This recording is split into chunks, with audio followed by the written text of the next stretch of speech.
1942년 8월 7일 미 해병 제1사단 1만여 명의 병력이 과달카날에 상륙해 약 2개월 전부터 와서 비행장을 건설하던 소수의 일본군을 쫓아내고 일본군이 거의 만든 비행장을 점령하고 완공한 다음에 핸더슨 필드라고 명명한 게 8월 12일.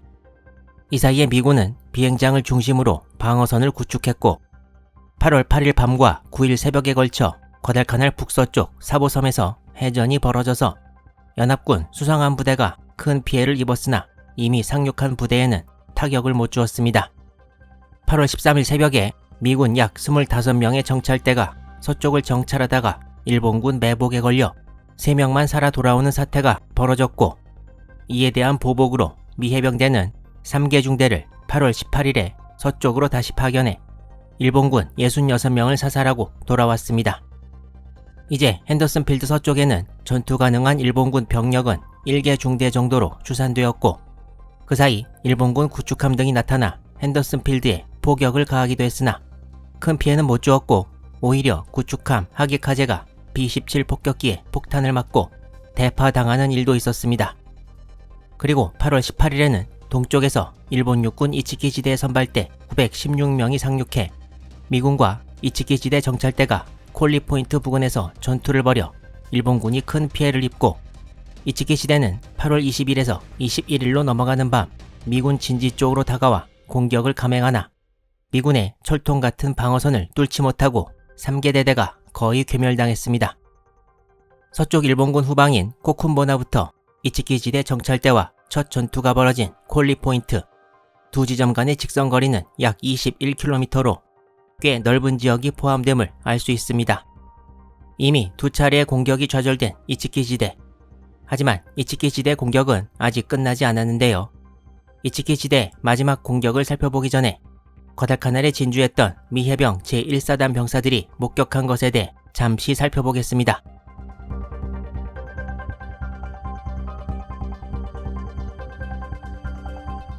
미군 기록에 의하면 과달카날 상륙 첫 주부터 정글에서 일본군이 아닌 노동자들이 많이 보였다고 합니다.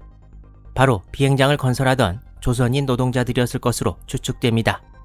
이 노동자들은 무장은 거의 안 되어 있었지만 군복을 입고 있어서 혼동을 일으켰고, 미군은 일본군의 진짜 근거지를 찾기 위해 노동자와 군인을 구별해야만 했습니다.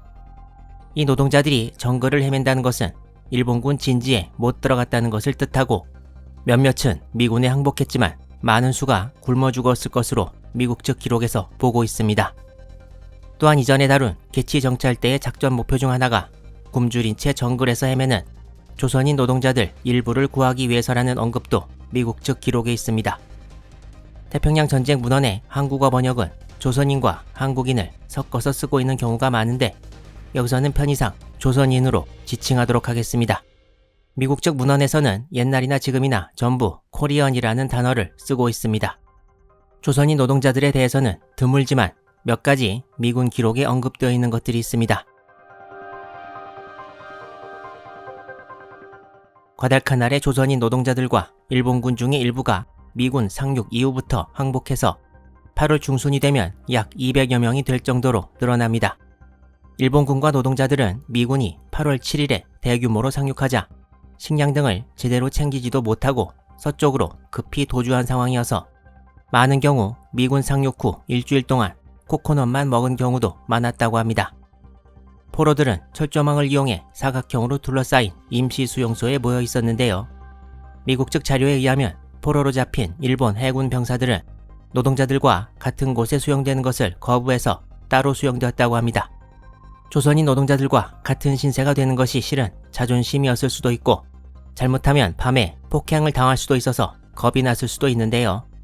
노동자들과 달리 일본군 포로들은 미군 병사들이 자기들을 쳐다보면 같이 째려보는 식으로 지지 않으려고 했다고 합니다. 또한 노동자들은 미군 포로 수용소에서의 대우가 일본군 치하에서보다 훨씬 좋아서 미군이 주는 음식도 잘 먹고 전반적으로 포로 생활에 만족하는 것 같았다고 합니다. 하지만 전투 초반 몇몇 노동자들은 항복하려다 그대로 미군에 사살되는 일도 있었습니다.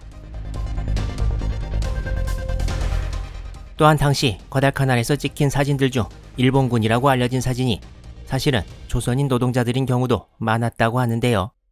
기록에 의하면 조선인 노동자들이 미군이 시키는 작업에 동원된 경우도 많았다고 합니다. 이 사진은 과달카날 전역 초반에 미군 진지에서 찍힌 것인데 일본군 포로가 아닌 조선인 노동자라고 언급되어 있는 사진입니다. 그리고 일본군과 조선인 노동자는 모자가 달라서 구별 가능하다는 언급을 하고 있습니다. 이 사진은 노동자들이 손에 물통을 들고 작업 시작을 위해 준비하는 모습으로 보입니다. 조선인 노동자들은 또한 전사한 일본군의 시신을 묻는 일도 수행했는데 이 사진이 바로 과달카날에서 일본군 매장을 준비하는 한국인 조선인 노동자들을 찍은 것이라고 되어 있습니다.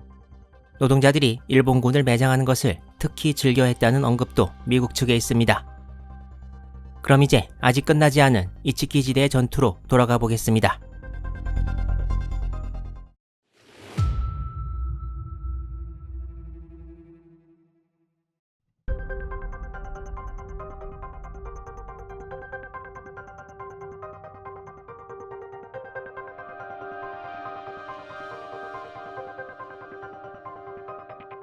(1942년 8월 21일) 새벽 이치키 지대가 과달카날 미군 진지를 향해 공격한 위치는 남쪽 방향에 있는 핸더슨 필드 쪽이 아니라 북쪽 해안가였는데요.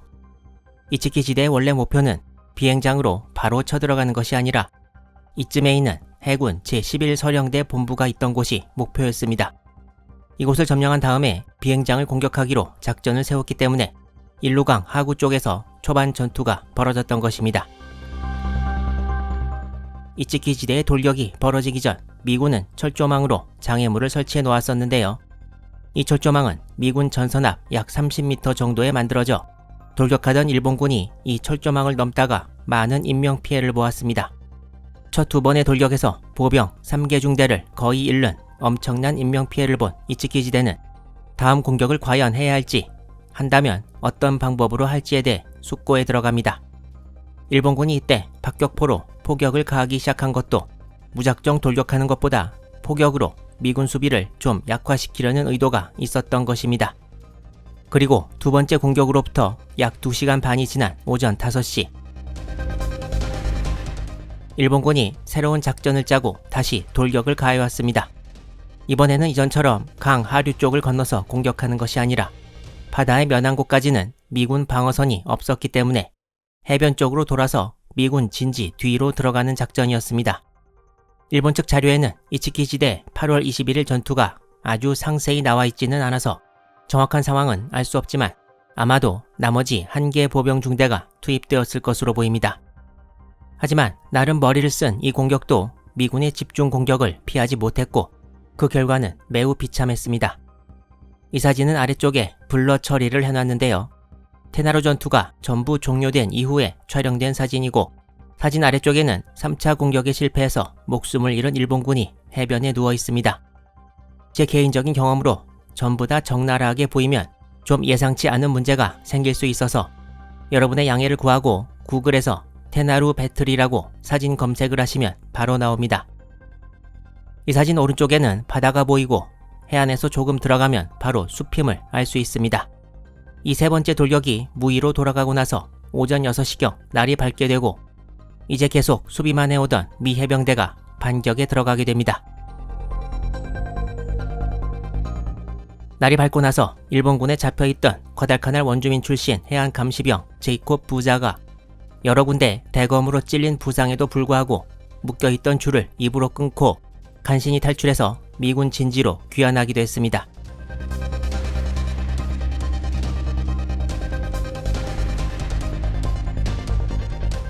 원래 영국군 소속이었던 부자는 계속 과달카날에 머물면서 미군을 위해 일했고 나중에 미국에서 은성훈장, 영국에선 기사 자위까지 받게 됩니다. 미군 기록에 의하면 오전 6시경 날이 밝기를 기다리던 캡터스 항공대 항공기들이 엔진 시동을 걸고 출격을 준비하기 시작했습니다. 과달카날에 도착한 지 하루 만에 작전에 나서게 된 셈인데요. 미군은 항공기와 함께 전차도 동원해 반격을 준비합니다. 당시 과달카날의 미 해병대 탱크를 찍은 이 사진을 보면 똑같이 37mm 포를 장착한 M2A4 경전차와 그 이후 모델인 M3 경전차가 같이 있는 것을 볼 수 있는데요. 과달카날 전역에서 이 두 종류의 전차들이 많이 사용되었지만 아무래도 37mm 포로는 모자란 감이 있기 때문에 태평양 전쟁 중반이 넘어가는 1943년 말이 되면 미 해병대도 75mm포를 장착한 M4 셔먼 전차를 사용하게 됩니다.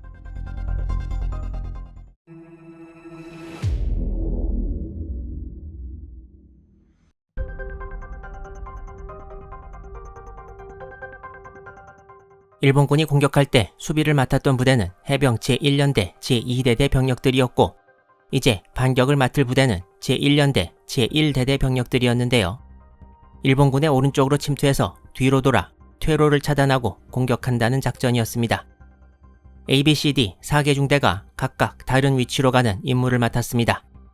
미군은 언제 서쪽에서 혹은 북쪽 해안에서 일본군이 또 공격할지 모른다고 생각했기 때문에 적이 일단 한쪽에만 있을 때 빨리 섬멸하는 작전을 취했던 것입니다. 그리고 밤새 전투가 벌어졌던 지역에서는 경전차들을 대기시켜 어느 정도 이후에 보병들과 협공해 일본군을 포위 섬멸하도록 했습니다. 이치키시대 잔존 병력은 곧 북쪽으로 해안을 끼고 있는 좁은 지역에 몰렸습니다. 북쪽의 2대대 병력도 계속 포격을 가했고, 오전이 지나면서 일본군 후방에서 총소리가 점점 크게 들려오는 것을 느꼈다고 합니다. 바로 남쪽으로 돌아서 일본군 후방을 공격하는 1대대 병력과 일본군의 교전 소리였습니다. 곧이어 북쪽의 미군은 일본군이 남쪽에서 밀려 해안으로 도주하는 광경도 보았다고 합니다. 이어서 핸더슨 비행장에서 날아온 전투기들도 해안의 일본군을 공격했습니다. 일본군이 남쪽에서 압박을 당하고 북쪽으로 밀린다는 사실이 명백해지자 1년 대장 케이츠 대령은 대기하고 있던 경전차 부대에 진격을 명령합니다. 이 전차들은 야자수 나무숲에 숨어있던 일본군의 기관총과 캐니스터 샷으로 사격하고 부상을 당하거나 쓰러진 일본군 병사들을 그대로 깔고 지나가 버렸습니다. 마땅한 대전차 무기가 없던 일본군은 미군 경전차를 당해낼 수 없었고, 일루강 동편의 일본군 진지는 그대로 분쇄되고 맙니다. 이후 밴더그리프트 사단장은 전차가 지나간 뒤쪽은 마치 고기를 갈아 놓은 것 같은 모양이었다고 회고했습니다. 일본군의 저항은 오후 4, 5시경 멈췄고, 이어 전투가 종료되었습니다. 이치키 지대장이 어떻게 되었느냐에 대해서는 2가지 설이 있는데, 첫 번째는 전투 중 전사했다는 설이 있고, 두 번째는 깃발을 뺏기지 않기 위해 소각하고 자신은 스스로 목숨을 끊었다는 설이 있습니다. 어느 것이 맞는지는 현재 알 수 없습니다. 일본 기록에는 테나루 전투의 일본군 사망자 및 행방불명자가 777명이라고 되어 있습니다. 하지만 이치키가 정말 명예롭게 군기를 뺏기지 않기 위해 소각하고 자결했는지는 일본 측 기록에도 확실하진 않은데요. 당시 이치키 시대는 제7사단 제28연대 주축이어서 28연대기를 가지고 있었고, 테나루 전투에서 패한 30여 명의 일본 패잔병들 중 누구도 연대기를 가지고 있지 않았다고 합니다. 그래서 혹시 이치키 대좌가 연대기를 소각한 것이 아닐까 짐작할 뿐이라고 일본에서도 말합니다. 일본 육군은 이치키 키오나오 대좌를 사후 육군소장으로 진급시켰습니다.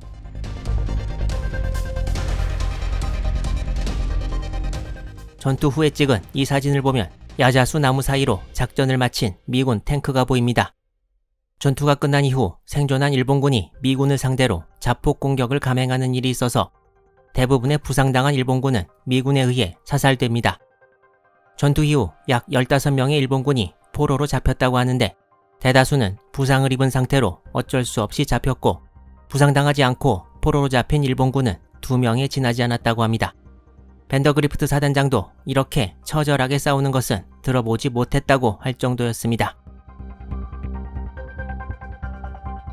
미군은 8월 21일의 전투에서 약 41명에서 44명이 전사했습니다.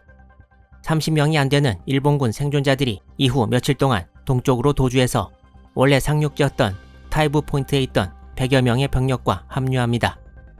이제 과달카날의 일본군은 마타니카우강과 타이부 포인트 쪽에 각각 약 1개 중대 정도의 병력이 남아있는 상태가 되었습니다. 이후 과달카날에서 미군과 일본군 간의 대규모 지상전이 다시 벌어지기 이전에 태평양 전쟁 3번째 항공모함 간 결전인 동부 솔로몬 해전이 과달카날 근해에서 벌어지는데요.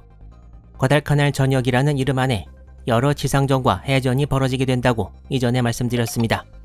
다음 영상부터 시작될 동부 솔로몬 해전에 여러분의 많은 관심 부탁드리겠습니다.